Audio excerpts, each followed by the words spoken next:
ज्यादा पढ़ने से ज्यादा मार्क्स आते हैं ऐसा बिल्कुल भी नहीं है। पढ़ते जा रहे हैं पढ़ते जा रहे हैं पढ़ते जा रहे हैं पढ़ते जा रहे हैं। पहले चैप्टर का सवाल का जवाब नहीं दे पाते, पहले चैप्टर पहले सही तरीके से पढ़ने से ज्यादा मार्क्स आते हैं। साइंस स्ट्रीम में 96% लाना किसी चुनौती से कम नहीं है। सिर्फ प्रैक्टिस पेपर्स कर सकते हो और क्वेश्चंस कर सकते हो। 10 क्वेश्चन बेसिक कॉन्सेप्ट्स पे आते हैं और एप्लीकेशन ऑफ बेसिक कॉन्सेप्ट्स पे आते हैं, और वो आप किसी किताब से कर सकते हैं। अगर और अपने नोट्स को आप जितना बार रिवाइज करेंगे आपका मार्क्स उतना ही बढ़ेगा। एग्जाम के अंदर इन 5 स्टेप्स को फॉलो करके आना, देखो मार्क्स आपके कैसे इंक्रीज होते हैं। सो हाय एवरीवन, मेरा नाम है Prashant, mentor of thousands of students. अच्छा, आपने नोट करा होगा ना, कुछ ऐसे आपकी क्लास के स्टूडेंट्स होंगे, या तो वो स्टूडेंट आप भी हो सकते हो, जो कि एग्जाम से कुछ दिन पहले पढ़ते हैं, 1 रात पहले पढ़ते हैं, 2 रात पहले पढ़ते हैं और मार्क्स बहुत अच्छे लेकर आते हैं। पता है ऐसा क्यों पॉसिबल हो पाता है? क्योंकि वो स्टूडेंट्स स्मार्ट स्टडी करते हैं। अब सोच रहे होगे स्मार्ट स्टडी होती कैसे है, वही आज बताने आया हूं। 5 स्टेप्स बताऊंगा स्मार्ट स्टडी के, अगर इनको फॉलो करा मार्क्स आपके ऑटोमेटिकली इंक्रीज होंगे और शायद आप भी अपनी क्लास के टॉपर बहुत आसानी से बन पाओगे, वो भी कम समय के अंदर। एक एक करके सारी टिप्स समझाता हूं। पहली टिप समझाता हूं बड़ी ही एक इंटरेस्टिंग स्टोरी के साथ। ये स्टोरी है एक स्कूल की। एक स्कूल के अंदर एक बार एक टीचर होते हैं जो कि क्लास के अंदर आते हैं। क्लास के अंदर आकर वो बड़ा ही एक टफ सवाल दे देते हैं सभी स्टूडेंट्स को, एक ऐसा सवाल जो कि क्लास का एक भी बच्चा सॉल्व नहीं कर पाता।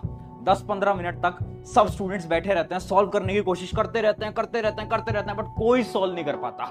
10-15 मिनट बीत जाते हैं। उसके बाद जो टीचर थे क्लास के, वो 2 टॉपर स्टूडेंट्स को बुलाते हैं अपने पास और उन 2 टॉपर स्टूडेंट को बोलते हैं, अच्छा तुमसे टफ सवाल नहीं हो पाया, कोई दिक्कत नहीं है, तुम्हें ना मैं एक इजी सवाल दे देता हूं, अब इसको तुम सॉल्व करने का ट्राई करो। अब वो टॉपर स्टूडेंट उस इजी सवाल को ट्राई करते हैं सॉल्व करने का, बट उनसे वो इजी सवाल भी सॉल्व नहीं हो पाता। अब बड़े निराश होकर वो अपनी बेंच पे जाकर वापस से बैठ जाते हैं। अब टीचर क्या करते हैं कि वो जो मुश्किल सवाल था ना, उसको क्लास के जो ब्लैक बोर्ड होता है उसके ऊपर सॉल्व करा देते हैं और सबको समझा देते हैं कि जो टफ वाला सवाल था उसको ऐसे सॉल्व करते हैं, मतलब उसे पूरा का पूरा सोल्यूशन सबको दिखा देते हैं। अब वो टीचर 2 एवरेज बच्चों को बुलाते हैं, क्लास के 2 एवरेज बच्चों को बुलाते हैं और उन्हें वही सेम इजी सवाल देते हैं जो कि उन 2 टॉपर को दिया था ना, वही इजी सवाल देते हैं सॉल्व करने के लिए।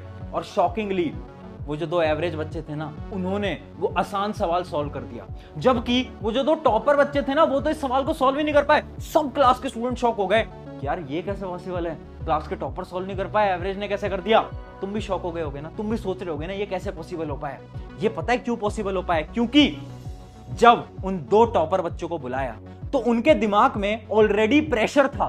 किस चीज का प्रेशर? कि एक सवाल तो हमसे ऑलरेडी सॉल्व नहीं हो पाया है ना, एक मुश्किल सवाल जो कि हम 15 मिनट से सॉल्व करने की कोशिश कर रहे हैं वो तो हमसे ऑलरेडी सॉल्व नहीं हो पाया, अब एक दूसरा सवाल और दे दिया। उनके दिमाग में ऑलरेडी प्रेशर था, जिस प्रेशर की वजह से वो एक आसान सवाल भी सॉल्व नहीं कर पाए। जबकि जब उन 2 एवरेज बच्चों को बुलाया ना, तो उस समय तक टीचर ने वो जो पिछला सवाल था ना, वो पूरा का पूरा सॉल्व करा दिया था, जिससे क्या हुआ, उनके दिमाग का जो प्रेशर था ना वो खत्म हो गया, उन्हें पहले सवाल का सोल्यूशन मिल गया। अब जब उनको दूसरा सवाल दिया गया जो कि एक आसान सवाल था, तो उन्होंने बड़ी आसानी से उस सवाल को सॉल्व कर दिया। तुम सोच रहे होगे भैया ये कहानी आप हमें क्यों बता रहे हो? क्योंकि ये कहानी बहुत ज्यादा इंपॉर्टेंट है और यही है हमारा पॉइंट नंबर 1, जो कि है ओवर थिंकिंग। देखो, तुम पूछते हो ना कि प्रशांत भैया हम पढ़ते तो हैं बट एग्जाम के अंदर ना हम चीजों को भूल जाते हैं, हम याद नहीं कर पाते, पता नहीं कैसे। ये पता है क्यों होता है? क्योंकि आप पढ़ तो रहे हो बट आप ओवर थिंकिंग बहुत कर रहे हो। कितने ऐसे स्टूडेंट्स हैं जो कि ये सोचते रहते हैं कि यार एग्जाम के अंदर मार्क्स कितने आएंगे भैया, अगर एग्जाम के अंदर अच्छे मार्क्स नहीं आए तो क्या होगा भैया, अगर टीचर ने मुझसे ये बोल दिया, अगर मेरे पेरेंट्स मुझसे डिसअपॉइंट हो गए, मेरे रिश्तेदार क्या बोलेंगे अगर मेरा रिजल्ट नहीं आया तो, मेरा सिलेक्शन नहीं हुआ तो क्या होगा। कितने ऐसे स्टूडेंट्स हैं। हम क्या कर रहे हैं? हम हर रोज ओवर थिंकिंग कर रहे हैं, हम दिमाग को भरे जा रहे हैं और उसके बाद पढ़ने बैठ रहे हैं। अरे भाई, दिमाग तुम्हारा इतना है, पूरा तुमने भर रखा है, अब तुम पढ़ने बैठोगे, 10 घंटे पढ़ो, 12 घंटे पढ़ो, 24 घंटे पढ़ो, कुछ जाएगा अंदर? नहीं जाएगा। सबसे बड़ी प्रॉब्लम है ओवरथिंकिंग। 99% स्टूडेंट्स इस प्रॉब्लम की वजह से नहीं पढ़ पाते। अगर आपने ओवरथिंकिंग करना बंद कर दिया ना, भरोसा मानो आपको 12 घंटे पढ़ने की जरूरत नहीं है, आप कम पढ़ोगे बट आपके मार्क्स बहुत अच्छे आने लगेंगे। और वो जो स्टूडेंट है ना जो आखिरी के समय पर पढ़ते हैं, वो पता है क्यों अच्छे मार्क्स लाते हैं? क्योंकि वो ओवर थिंकिंग नहीं करते। वो ये नहीं सोचते कल क्या होगा, परसों क्या होगा, वो सोचते हैं भाई जितना टाइम है पढ़ लेते हैं, अपना बेस्ट लगा देते हैं और वो अच्छे मार्क्स ले आते हैं। तो पहला स्टेप याद रखना है, avoid over thinking, one of the most important step. अब बढ़ते हैं हमारे दूसरे स्टेप की तरफ, जो कि है टाइगर स्ट्रैटेजी। बड़ी ही इंपॉर्टेंट स्ट्रैटेजी। देखो, आपने एक टाइगर को, एक शेर को शिकार करते हुए देखा है? अच्छा चलो मान लो नहीं देखा हो, कभी मूवीज वगैरह में तो देखा होगा। अगर मूवीज में नहीं देखा तो मैं बता देता हूं, जो शेर होता है, जो टाइगर होता है ना, वो हर रोज शिकार नहीं करता, वो ना कभी कभार शिकार करता है, मतलब वीक में 1 बार, महीने में 1-2 बार ही शिकार करता है। बट जब वो शिकार करने जाता है ना, तो अपनी वो पूरी एनर्जी लगा देता है, पूरी चीजें लगा देता है, अपना बेस्ट लगा देता है उस शिकार के पीछे, है ना। और ये जो आखिरी का समय है ना, एग्जाम का टाइम, इसमें आपको टाइगर की तरह बनना पड़ेगा, आपको शेर की तरह बनना पड़ेगा। अब आप 12 घंटे पढ़ो, 10 घंटे पढ़ो, फर्क नहीं पड़ता, बट आप जितने भी घंटे पढ़ रहे हो ना, उस घंटे में अपना बेस्ट लगा दो। अच्छा, तुमने कितनी बार ये देखा होगा कि तुम पढ़ रहे हो, तुम्हारा हाथ मोबाइल फोन पे चला गया, तुम पढ़ रहे हो, तुम्हारा अचानक से हुआ कि यार चल पानी पी के आते हैं, घूमने जाते हैं, और फिर तुम बाहर गए अपने रूम से, और फिर तुम 1 घंटे बाद रूम के अंदर आ रहे हो। कितनी बार हुआ ये? होता है ना ये। तो हम पढ़ते तो हैं, बट हम अच्छी तरीके से नहीं पढ़ते। तो अब से आपको क्या फॉलो करना है? Tiger strategy. टाइगर स्ट्रेटेजी ये बोलती है कम पढ़ो, 5 घंटे पढ़ लो, 4 घंटे पढ़ लो, 6 घंटे पढ़ लो, फर्क नहीं पड़ता, बट उस समय पर आपको तपस्या करनी होगी। तपस्या मतलब कि भैया सब कुछ भूलना पड़ेगा। मोबाइल फोन कहां है? दूर रख दो, दूर रख दो, रूम की कुंडी लगा ली, है ना, अपनी किताब कॉपी के साथ बैठ के पढ़ रहे हो, उस समय पर डिस्ट्रैक्शन एकदम 0 करना पड़ेगा। यह है हमारी टेक्निक नंबर 2, जो कि है टाइगर स्ट्रैटेजी। अब बढ़ते हैं हमारी अगली टेक्निक की तरफ, जो कि है टाइम मैनेजमेंट। सबसे बड़ा सवाल जो कि मुझसे हर एक स्टूडेंट पूछता है कि भैया टाइम नहीं है, भैया टाइम ही नहीं है, भैया एग्जाम इतने पास हैं, एग्जाम तो हमारे ऑलरेडी चल भी रहे हैं, और भैया इतना कम टाइम है, कैसे हो पाएगा, मेरा दिन तो यहाँ वहां चला जाता है। उसके अलावा भैया मैं टाइम टेबल बनाता भी हूँ, बनाती भी हूँ, बट मैं फॉलो ही नहीं कर पाता, फॉलो ही नहीं कर पाती, है ना।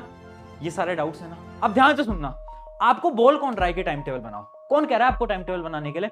भैया सब बोलते हैं, हमारे टीचर बोलते हैं, यूट्यूब पे बोलते हैं सब। मैं क्या बोल रहा हूं? टाइम टेबल मत बनाओ। हाँ, आखिरी के समय पर टाइम टेबल नहीं बनाना। फिर क्या करना है? भैया डेली गोल लिखना है। डेली गोल क्या होता है? हर रोज के टारगेट्स लिखो ना, कि आज मैं क्या करने वाला हूं। जैसे कि एक एग्जांपल दे देता हूं, मान लो आप टाइम टेबल बनाते थे कि 10 से 11 मैं ये करूंगा, 11 से 12 मैं ये करूंगा, ऐसा। अब ऐसा टाइम टेबल मत बनाओ, डेली के टारगेट्स लिखो कि आज मुझे एक मेरा चैप्टर है XYZ, उस चैप्टर को खत्म करना है, उस चैप्टर को खत्म करना है। अब चाहे कुछ हो जाए, अब चाहे सुबह हो रही है, शाम हो रही है, रात हो रही है, ये चैप्टर जब तक मैं खत्म नहीं करूंगा मैं सोऊंगा नहीं। ऐसी डेडिकेशन अगर आ गई ना तुम्हारे अंदर, कोई रोक नहीं पाएगा, कोई रोक नहीं पाएगा तुम्हें।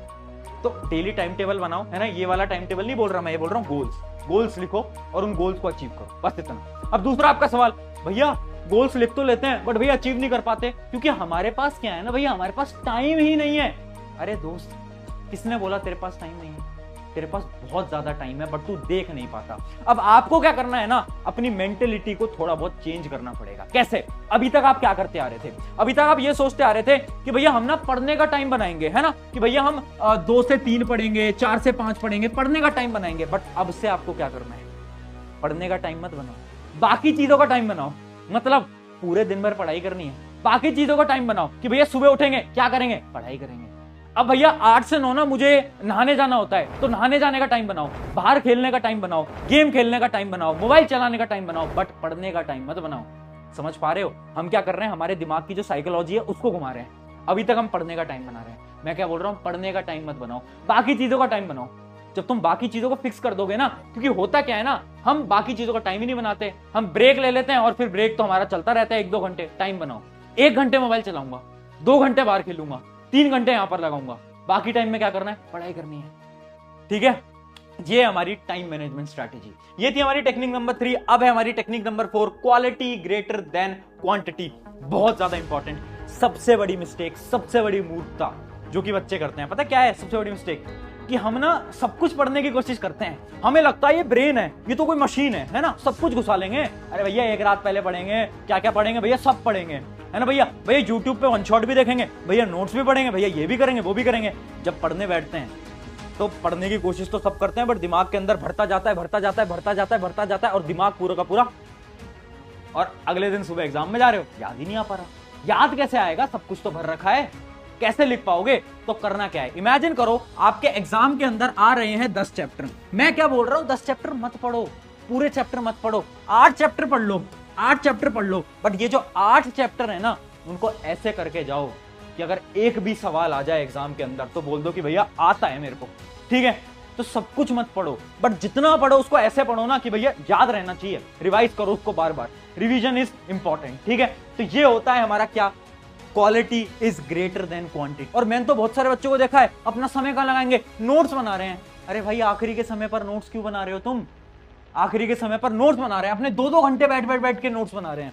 आखिरी के समय पर नोट्स नहीं बनाए जाते, ऐसी गलती मत करना। ठीक है, अगला और सबसे इंपॉर्टेंट पॉइंट, आखिरी पॉइंट जो कि है मेक योर वाई क्लियर। इसको मैं एक छोटे से स्टोरी और एक एग्जांपल के साथ समझाता हूं। इमेजिन करो दो बिल्डिंग हैं, ये है हमारी बिल्डिंग नंबर 1 जिसको मैं B1 बोल रहा हूं, और ये है हमारी बिल्डिंग नंबर 2 जिसको मैं B2 बोल रहा हूं। ठीक है, आप हो यहां पर, ठीक है, और बिल्डिंग 2 के अंदर अचानक से आग लग जाती है।